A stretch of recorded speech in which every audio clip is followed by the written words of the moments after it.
भगवान महाकाल की महिमाओं के बारे में तो आपने बहुत कुछ सुना होगा। सृष्टि में बहुत सारे लोगों ने महादेव से वरदान प्राप्त किए हैं।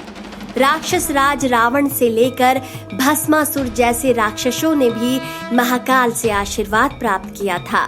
लेकिन आज हम आपको एक ऐसे बच्चे की कहानी बताएंगे जो महादेव के आशीर्वाद से सदैव के लिए अमर हो गया।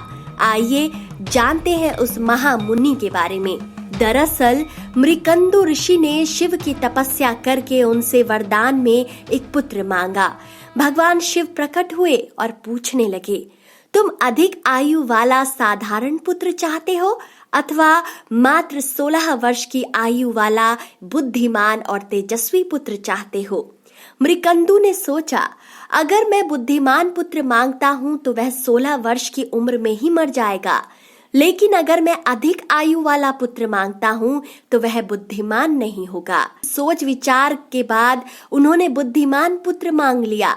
कुछ ही दिनों में उनकी पत्नी ने एक पुत्र को जन्म दिया, जिसका नाम उन्होंने मार्कंडेय रखा। वह बहुत सुंदर, बुद्धिमान, दयालु और सभी गुणों से परिपूर्ण था। जब मार्कंडेय 16 वर्ष का होने वाला था तो उसके माता पिता ने उसे उसकी मृत्यु की बात बता दी। मार्कंडेय कहने लगा, मैं नहीं मरूंगा, मैं शिव की पूजा करूंगा। उसने हर दिन शिव की पूजा करनी शुरू कर दी। उसके 16वें जन्मदिन पर यमराज उसे लेने आ पहुंचे। मार्कंडेय ने उनसे कहा, मुझे अपनी पूजा समाप्त कर लेने दो। यम नाराज हो गए और उन्होंने उसके ऊपर यमपाश फेंका। ये सब देखकर भगवान शिव प्रकट हो गए। उन्होंने यम को यमलोक लौट जाने का आदेश दे दिया और मार्कंडेय को सदैव के लिए काल मुक्त कर दिया।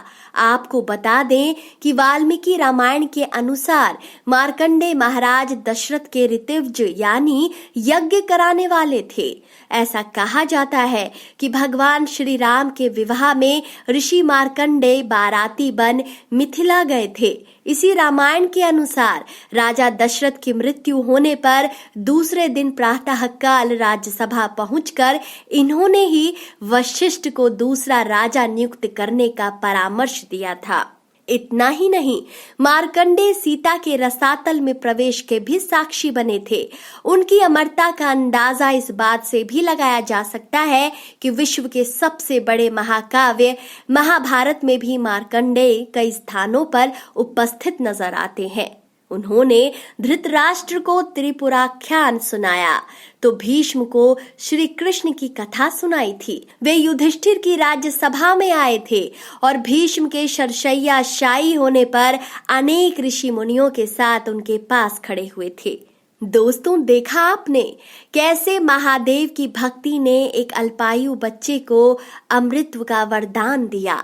इसीलिए कहा जाता है कि महाकाल की भक्ति आपको दुनिया के किसी भी असंभव कार्य को संभव करने की शक्ति प्रदान करती है। आपको कैसी लगी ये वीडियो हमें कमेंट बॉक्स में जरूर बताएं और अगर आपको ये वीडियो अच्छी लगी हो तो इसे अधिक से अधिक शेयर करें।